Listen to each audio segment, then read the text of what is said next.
Bismillahirrahmanirrahim. Assalamualaikum warahmatullahi wabarakatuh. Alhamdulillah. Alhamdulillahilladzi bi ni'matihi tatimmus shalihat. Asyhadu an la ilaha illallah wahdahu la syarika lah. Wa asyhadu anna Muhammadan abduhu wa rasuluhu la nabiyya ba'dahu. Allahumma shalli ala sayyidina wa maulana Muhammad wa ala alihi wa ashabihi wa man tabi'ahu ila yaumil qiyamah. Rabbi shrah li sadri wa yassir li amri wahlul 'uqdatam min lisani yafqahu qawli. Rabbi a'udzu bika min hamazati sayyi'in wa a'udzu bika rabbi an yahdurun. Wa qala Nabi sallallahu alaihi wasallam an ummi Salmah radhiyallahu anha kana Rasulullah sallallahu alaihi wasallam idza sharafa min shalatil maghribi yadkhulu baitahu fa yusalli rak'atayn summa yaqulu lima yaqulu ya muqallibal qulub tsabbit qalbi ala dinik. Rawahu Muslim. Dibuka bukunya kalau tidak salah di halaman 120 atau 121. Kita bahas sama-sama, kita pelajari sama-sama. Namun sebelumnya kita bersyukur karena kita berada di bulan salah satu bulan Muharram, bulan haram, bulan huruf, bulan istilah dikenal dengan Syahrul Huruf, bulan yang mulia. Ada 4 bulan yang mulia itu 3 berturut-turut: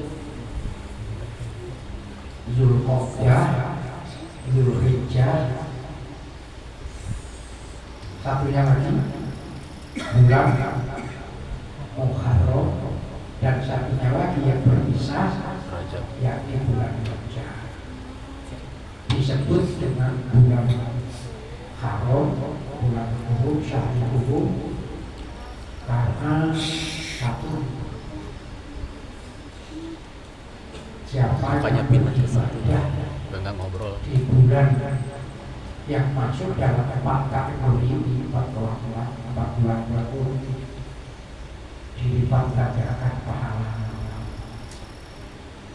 Begitu juga yang berbuat maksiat dilipat gandakan dosanya.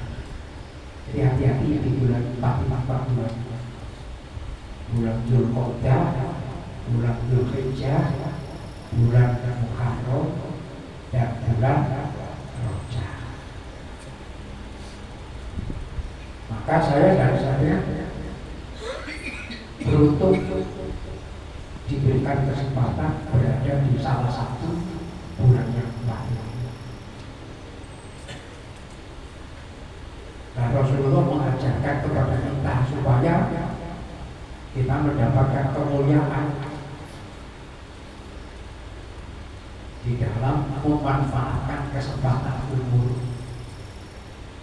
Ujar bahasa, kalau rezeki kita ini katakanlah belum tercapai, bisa saja kita kejar. Tapi kalau umur sudah berlalu, tidak bakalan bisa untuk kita kembalikan. Jadi kesempatan yang masih diberikan ini mari kita manfaatkan, lebih-lebih di bulan yang masuk dalam kelompok bulan yang dimuliakan, bulan haram. Karena tadi saya katakan, dan bulan haram ini di situ saatnya perempuan hamba Allah menduduki derajat mulia dan tidaknya di sisi Allah Subhanahu wa Ta'ala. Karena di bulan Rajab itu Allah memberikan tugas kewajiban kepada hambanya yang menjadikan sebabnya manusia itu hamba itu terangkat derajatnya, dimuliakan oleh Allah. Istilah bahasa hadisnya itu adalah as-salatu mikrojul mu'min. Sholat itu naik derajatnya orang mukmin. Nah, sholat itu diterima di bulan Rajab. Tidak ada lagi mikroj sesudahnya Rasulullah Sallallahu Alaihi Wasallam. Mikrojnya orang mukmin ya sholat. Jadi kalau ada ajaran yang mengajarkan bahwa menyampaikan ada mikroj sesudah Rasulullah, maka itu ajaran yang tidak benar. Mikrojnya orang mukmin adalah sholat itu naik derajat, puncak derajatnya. Maka sampai Rasulullah katakan permulaan yang dihitung amal manusia tidak sholat. Maka saya katakan sholat ini menentukan derajat buat kita masing-masing di sisi Allah Subhanahu wa Ta'ala. Maka dulu pernah saya sampaikan sholat itu ada dua, kan begitu masih ingat kita. Yang pertama sholat yang justru mendatangkan murkanya Allah, dan yang kedua sholat mendatangkan ridhonya Allah. Kan begitu. Fawailul lil musallin alladzina hum an sholatihim sahun. Tapi sholat yang mengundang rahmatnya Allah, ridhonya Allah, di sana saja. Qad aflahal mu'minun alladzina hum fi sholatihim. Lalu mampu menjadikan sholat tanha anil fahsya wal munkar. Nah, kita tidak membahas itu. Yang kita bahas pada hari ini, bagaimana kita bisa memanfaatkan waktu yang masih ada untuk kita jadikan, kita gunakan dalam rangka menghiasi kehidupan kita dalam meningkatkan amal. Jadi sampai-sampai umpamanya di bulan selain bulan 4 ini, selain bulan Rajab, bulan Dzulhijjah, bulan Dzulhijjah, bulan Muharram, kalau sampai sholat sunnah sekali, ya nilainya sekali. Tapi kalau sampai sholat sunnah, umpamanya sholat sunnah duha di bulan Rajab, nilainya berbeda dengan sampai sholat duha di bulan Syawal, karena dilipat gandakan pahalanya. Ketika kita dipertemukan oleh Allah yang tadi mampu dan kita memanfaatkan untuk meningkatkan amal ibadah kita.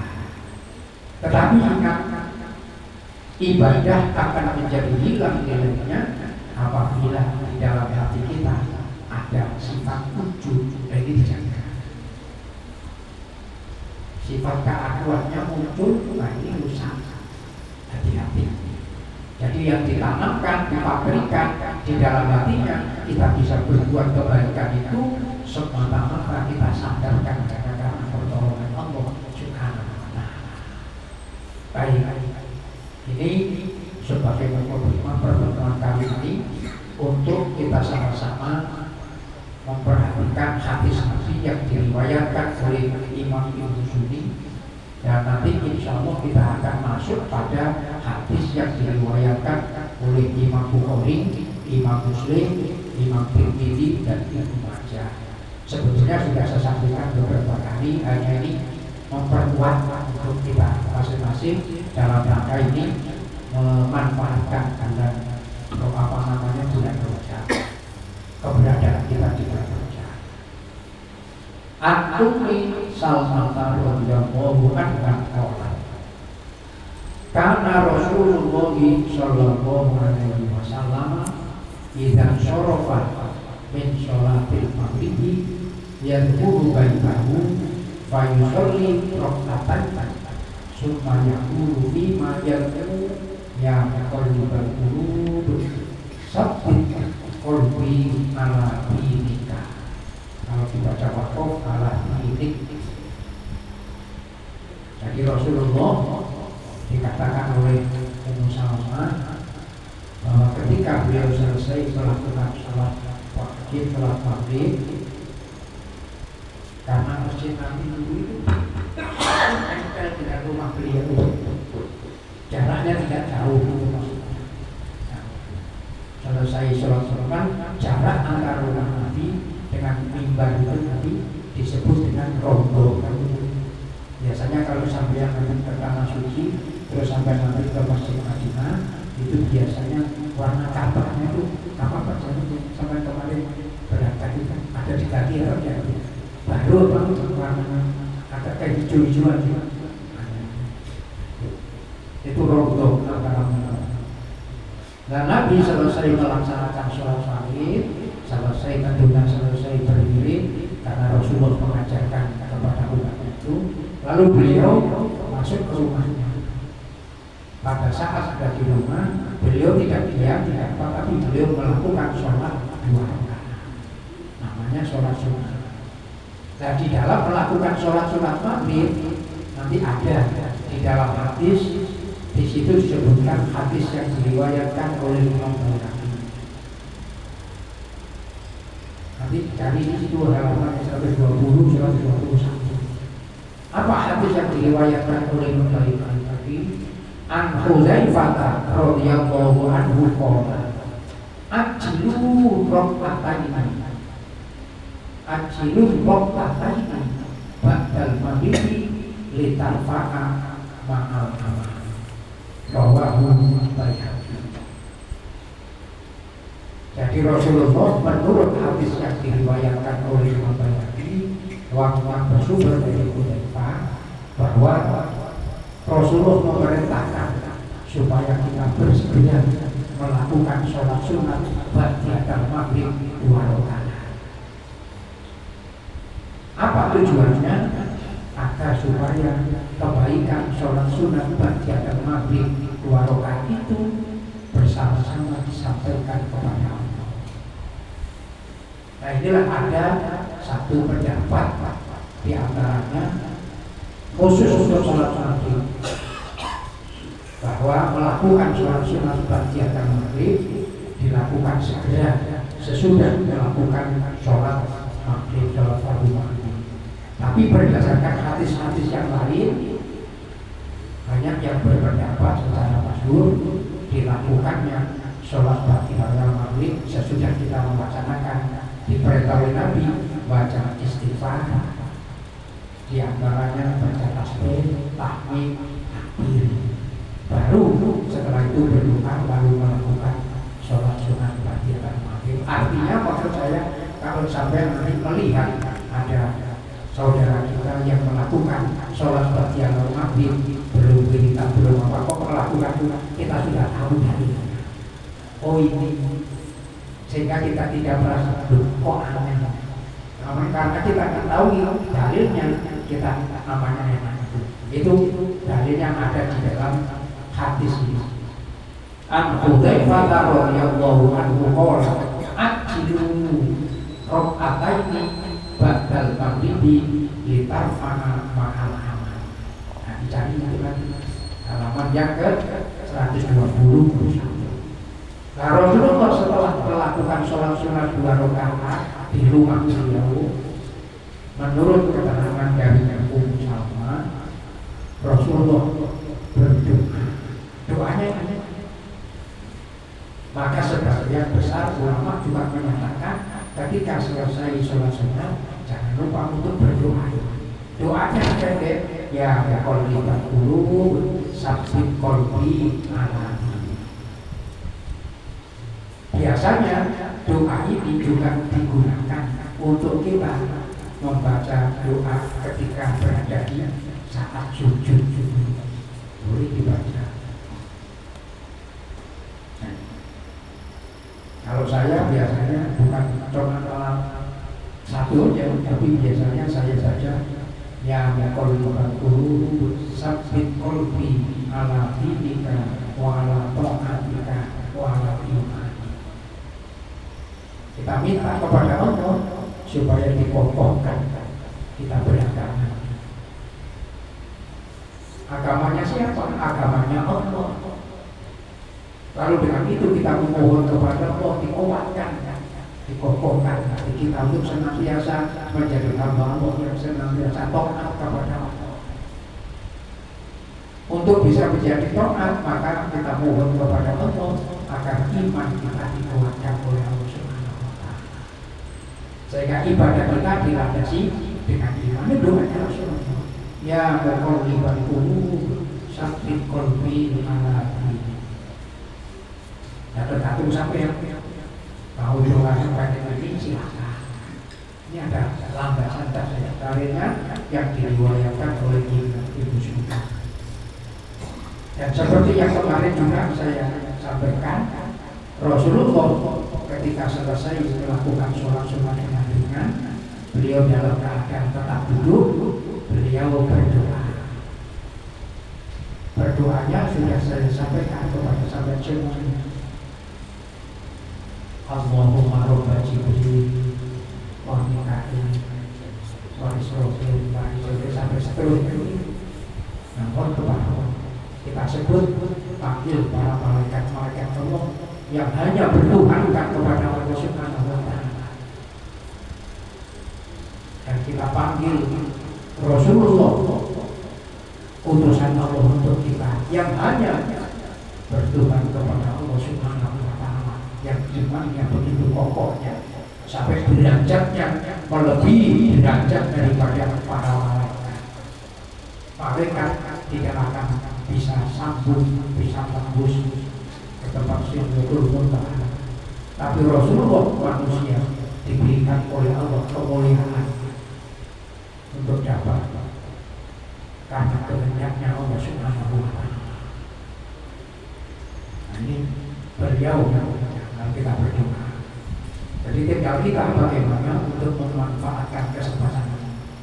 Maka pada saatnya kalau sekiranya tidak ada pengajian, tidak ada apa, mungkin nanti hadis yang diriwayatkan oleh Imam Bukhari, Muslim, Imam Tirmidzi dan Imam Ibnu Majah kita manfaatkan. Kalau tidak bisa setiap hari, paling tidak mungkin pada malam Jumat atau pada hari apa saja. Mungkin dalam satu minggu sekali, satu Jumat sekali. Berarti kalau 4 Jumat kan berarti 4 Jumat, 4 kali. Apa yang dilakukan? Ini hadis yang diriwayatkan oleh Imam Bukhari, Imam Muslim. Saya mengulang kembali. An Abi Hurairah radhiyallahu anhu qala Rasulullah sallallahu alaihi wasallam man shalla ba'dal maghrib. Nah di situ kan mungkin tidak ada tulisan Arab kayak. Tapi kan ada tulisan itu. Nah dibuka halaman 121 ya. Nah itu man shalla ba'dal maghrib sita rokaatin lam yatakallam fima bainahunna bisu'in adalna lahu bi ibadati sita asrota sanata. Hadis riwayat Bukhari dan Muslim dan riwayat Imam Tirmidzi dan Ibnu Majah. Man sholat barang siapa yang melakukan sholat ba'dal maghrib, berarti sholat sunat ba'dal maghrib, sesudah sholat maghrib. Berapa rakaat dilakukan sholat ba'dal maghrib? Sita rakaat, 6 rakaat. Lam yatakallam fima bainahunna bisu'in, antara maghrib dan isya selesai melakukan sholat ba'dal maghrib lagi 6 rakaat. Tidak ada ucapan dan perbuatan yang tidak baik. Maka kata Nabi, adalna lahu bi ibadati sintan asrota sanata. Ibadah 6 rakaat sholat sunat sesudah maghrib itu menyamai dengan ibadah sepanjang 12 tahun. Nah ini apalagi dilakukan di bulan Ramadan. Yang tadi saya sebutkan bahwa bulan Rajab salah satu bulan haram. Maksudnya haram itu bulan yang sangat dimuliakan oleh Allah. Allah menciptakan satu tahun itu ada terdiri dari 12 bulan. Dari 12 bulan ini ada namanya 4 bulan yang dimuliakan oleh Allah, yang dikenal dengan Syahrul Hurum, bulan yang mulia, bulan yang haram. Haram maknanya bukan haram seperti hukum taklifi, bukan. Hukum taklifi haram apabila dikerjakan berdosa. Haram di sini bermakna kemuliaan yang keagungan, bulan mulia. Karena di dalam bulan Ramadan ini, bulan Muharram, bulan Rajab, di situ apabila manusia melakukan apa yang menjadi perintah Allah yang langsung diterima oleh Rasulullah tanpa perantara. Sudah sering saya katakan, satu-satunya ibadah wajib, jadi satu-satunya ibadah wajib yang diperintah oleh Allah langsung kepada Rasulullah, bukan melewati malaikat Jibril, adalah sholat 5 waktu. Maka tadi saya katakan, hasil dari apa yang diperoleh oleh Rasulullah ketika beliau di Isra dan Mi'raj oleh Allah menjadi tangga naik derajatnya seorang mukmin, seorang muslim. Maka itu penting bagi kita untuk memperhatikan sholat. Maka hukumnya wajib, dan wajibnya ini bukan wajib kifayah, tapi wajib ain. Kapan wajibnya ain ini berlaku? Pada saat manusia tadi sudah masuk dalam kelompok mukallaf, sudah akil balik. Ini kewajiban. Maka di sini berlaku kewajibannya. Setiap orang muslim berkewajiban mengucapkan sholawat kepada Nabi 1 hari 1 malam 5 kali. Itu kewajiban. Karena kalau di dalam sholat itu wajib bagi kita, salah satu rukunnya adalah membaca sholawat. Sedangkan yang menjadi rukun dalam sholat ini adalah tahiyat yang akhir. Sedangkan tahiyat awal hukumnya sunnah.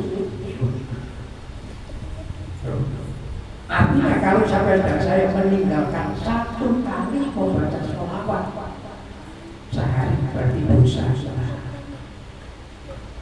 Berarti kita tidak melakukan sholat, tidak melakukan sholat sekali, karena sholatnya wajibnya 5 kali sehari semalam. Adapun yang menjadi wajib nanti dalam melakukan sholat, nah itu tidak terhitung di dalam sholat sunnah. Sholatnya sholat sunnah apabila tidak kita kerjakan maka tidak berdosa. Tapi kalau saya dan saya tidak mengerjakan sholat wajib, dosa. Nah soal rukunnya membaca sholawat di dalam sholat, baik sholat wajib maupun sholat sunnah, wajib hukumnya 1 diantaranya membaca sholawat. Sampai sholat sunnah tapi tahiyat sampai tidak membaca sholawat, maka tidak sah sholatnya.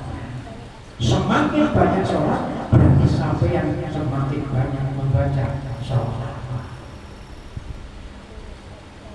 Nah ini kan perlu untuk kita perhatikan. Sementara Rasulullah berjanji, kata Rasulullah, siapa yang bersolawat kepadaku sekali dilipat gandakan pahalanya 10 kali.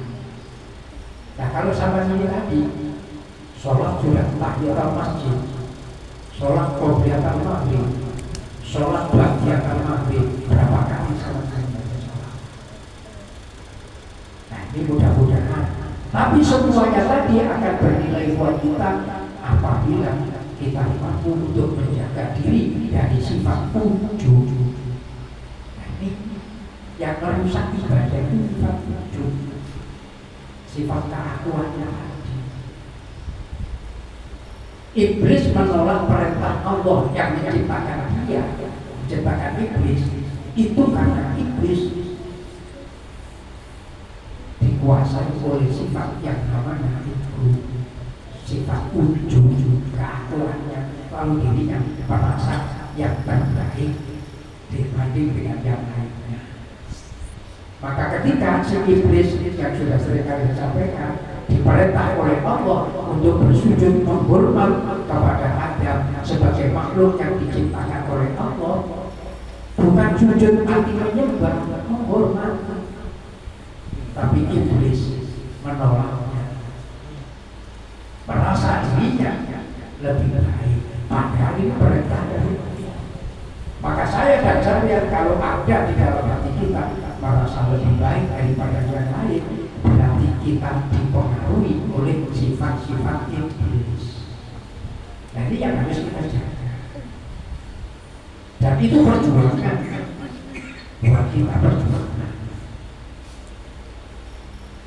Nah mari kita sama-sama, sehingga kita tidak membanggakan perbuatan baik yang kita lakukan, tapi semakin banyak kita melakukan perbuatan kebaikan, kita semakin menjadi orang yang pandai untuk mensyukuri karunia dan rahmatnya Allah Subhanahu wa Ta'ala. Kenapa?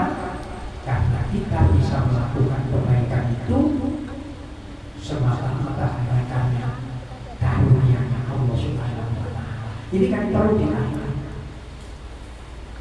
Lebih-lebih seperti sekarang di bulan Rajab, di mana-mana kita kegiatan peringatan Rajab, peringatan Isra.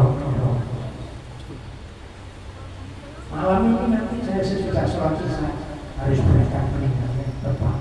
Besok sampai tanggal 21 terus belum siap-siap. Kenapa? Apakah itu hanya cuma dilakukan dilandasi semasa karena ingin rame-rame atau ingin mengoreksi diri? Dan mari kita coba menelaah diri kita masing-masing. Maka tadi saya khawatir, saya ajak saya untuk memahami bahwa di dalam 1 tahun ini ada 4 bulan yang Allah muliakan, yang dikenal dengan Arba'atul Hurum.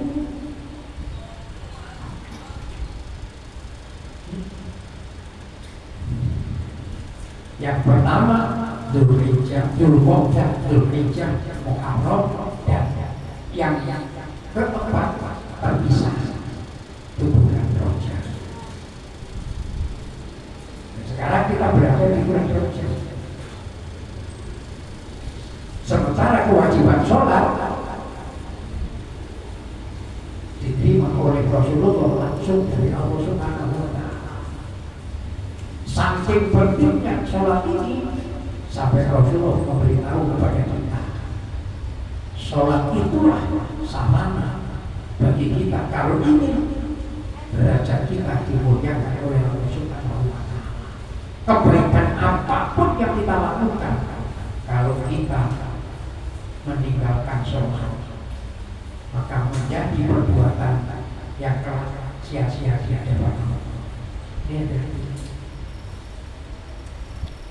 Karena Rasulullah mengingatkan awwalu ma yuhasabu bihil abdu yaumal qiyamah as-shalah. Pertama sekali yang bakal dihitung dihisab sama kita ini nanti di yaumil qiyamah adalah amal ibadah sholat. Maka mari kita renungkan bagaimana keberadaan kita dipertemukan di bulan Rajab, bulan di mana Rasulullah menerima perintah sholat, lalu bagaimana perhatian kita dengan sholat. Nah ini mumpung masih diberikan kesempatan. Nah mudah-mudahan sholat-sholat yang kita lakukan ini menjadikan diri kita semuanya diangkat derajat kita oleh Allah Subhanahu wa Ta'ala dan kelak menjadi bisa dihitung oleh Allah apa tidak menjadi amal yang bernilai untuk kita di sisi Allah Subhanahu wa Ta'ala. Kali hadis Nabi tadi yang diriwayatkan oleh Imam Bukhari dan Muslim, mari kita renungi bersama. Maka tadi saya katakan, kalau nggak bisa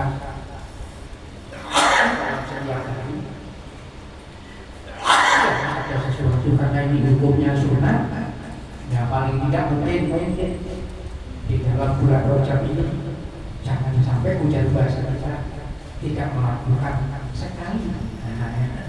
Nggak bisa setiap umat sekali bahkan dalam satu bulan Rajab melakukan sholat ba'da maghrib sebanyak berapa kali? 6 rakaat. Nggak bisa setiap hari untuk menghormati bulan Rajab karena kita tidak bisa setiap hari setiap bulan. Paling tidak kita melakukannya sekali lebih bisa untuk yang lebih baik lagi. Mudah-mudahan kita selalu mendapatkan pertolongan dari Allah Subhanahu wa Ta'ala, dan pada akhirnya sekecil apapun amal ibadah yang kita lakukan, semoga amal ibadah kita semuanya baik yang wajib maupun yang sunnah diterima oleh Allah Subhanahu wa Ta'ala dan menjadi sebabnya dosa kita semuanya diampuni oleh Allah Subhanahu wa Ta'ala. Al-Fatihah.